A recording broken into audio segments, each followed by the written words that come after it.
Hey guys, welcome back to Inner Gamer, part of the Kingdom of Geekdom, sponsored by Woodens Online. I'm, of course, Stevie Wonder 13. Tonight, wanted to talk about the newest Microsoft exclusive. I know what you're thinking. Microsoft exclusive? They don't do exclusives. Yeah, they really don't. And frankly, to all my PlayStation fans out there, I'm not defending that statement at all. They really don't. I mean, sad. But tonight, Crackdown 3, which I was actually pretty excited about. The second game, I played the second game a long time ago. The game originally came out in 2010. It's kind of this futuristic, kind of like the futuristic police have to shoot up the futuristic criminals who are banding together, all that kind of stuff. What does that sound like? It feels very reminiscent of something. I'll get to it. It'll come to me. Where you have to run around doing wild and crazy things with over-the-top explosions, gathering up orbs to level up your character, who turns into an over-the-top, crazy, violent... Oh my god, it's the Saints Row series. Yeah. It is a ripoff of the Saints Row series. How bad do you have to be to rip off one of them? This game makes Saints Row 4 look good. Okay? I'm really disappointed with it. Now, I did have a clip that was pretty action-packed, and I will say that I actually did play a good portion of it, and frankly, I'm still playing it.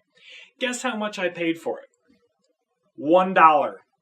I got the Game Pass for $1, and that's how much I've been playing it. Would I buy this game? No. I would not buy the game. Would I play it for $1? Sure, why not? The reasons why I relate it to Saints Row is because there's just random profanity thrown in there. They just drop the F-bomb, this, that, and they're just throwing out profanity for no real reason. The story in Saints Row makes more sense than this one. There's some new continent or island city, and they did something evil, and they're a corporation, so we have to destroy them, where you have to go block by block, taking over certain sectors to make the big boss, one of the lesser bosses, come out, so that you can then strike at the bigger bosses. What does it sound familiar? Oh yeah, Tom Clancy Ghost Recon Wildland. Mafia 3. Let's see, Watch Dogs 2 to a lesser extent. Assassin's Creeds. They did the same thing. These are just tropes upon tropes upon tropes. They're just copying off. Seriously, it feels like Fortnite. In the gameplay, at least, without the building. But then they also throw in random profanity that kind of pushes away from that. So I'm genuinely not sure who this game is for. When it really comes down to the action and the gameplay is pretty smooth. Granted, I've hit some glitches. I've gotten stuck into stuff where I had to reload a couple of times. And defeating the bosses, I have no vendetta against these people. There's no investment in these characters. Where I'm just traveling, it's a circular map, and I'm starting here, and I'm just kind of making my way around, obliterating everything in my wake. I have died 3 times. That's it. I use a rifle, I use usually a grenade launcher, and I use a handgun. The handgun caliber would be like 100. Okay, this thing's huge, and I'm just wrecking people with it. Frankly, there's so many over-the-top weapons, I'm good. I use 3 weapons across the board. One of them, the grenade launcher, shoots there's different elements you can use, like plasma, fire, and poison. Frankly, the poison just affects everything. It even affects the dudes in hazmat suits. I don't get it. I genuinely don't. The main character, which really surprised me because you play as one of these agents who are super powered, super soldiers kind of a thing. And I thought, you know what? Maybe I get to customize my character. Nope. They give you a bunch of different characters that you can pick from.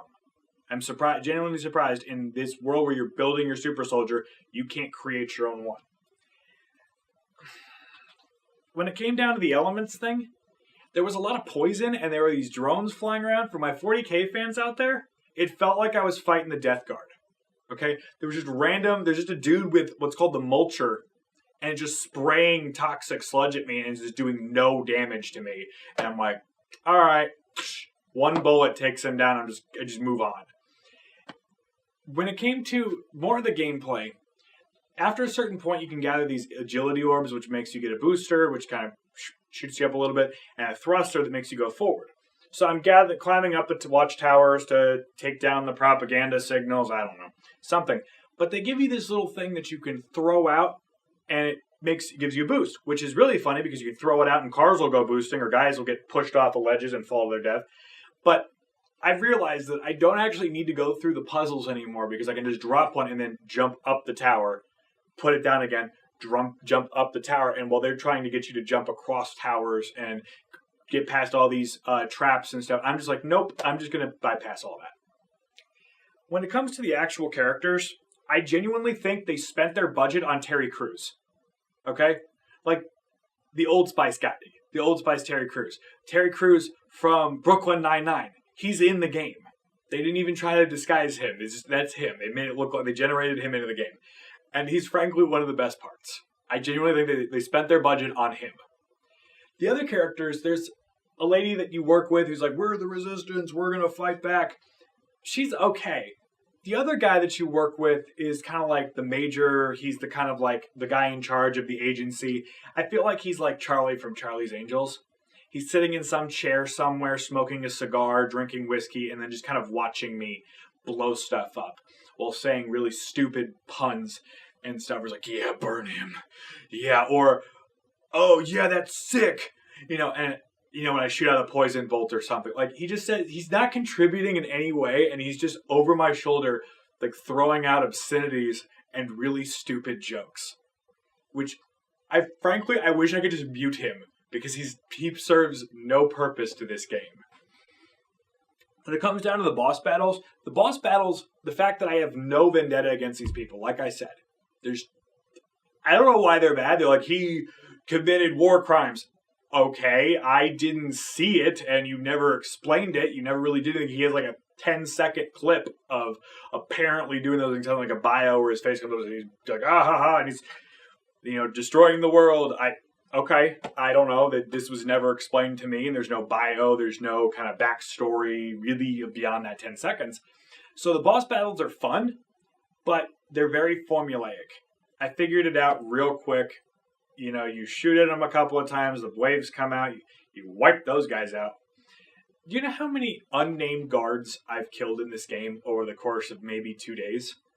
Okay, for my Austin Powers fans, remember that scene with Nigel Powers? Like, do you know how many unnamed guards I've killed? Yeah, 3 times his. That whatever his number is, 3 times that. Because they just keep wrecking people because they keep sending nameless guards at me. And even the mechs I can take down in 3 shots. Overall, I wanted to like Crackdown 3. I genuinely did. And I'm probably going to beat it only because I'm about halfway done. I know there's a multiplayer aspect to it, but I have really no interest in playing a game that makes Fortnite look good. Because Fortnite, the multiplayer is free. Why would I pay for this? I don't. I don't know. Overall, I'd say if you've got the Xbox Game Pass and you're looking to play something new, sure, give it a try. Like I said, I paid $1 for it. If I had paid a full $10 for the Game Pass for that month, sure, I probably would have played it. But would I pay $60 for it? No. Would I have paid $30 for it? No. Would I have paid $20 for it? Probably not. I love Microsoft, but seriously, this wasn't their best game. And since you had 9 years to work on it, I expected better of this because you were bragging it's going to be good. It's a Microsoft exclusive. No, it's just no. So that's Crackdown 3. Honestly, I might beat it just for the sake of beating it. But honestly, I'd move on to the next thing. So this has been Stevie Wonder, part of the Kingdom of Geekdom, sponsored by Woodens Online. We'll see you guys next time.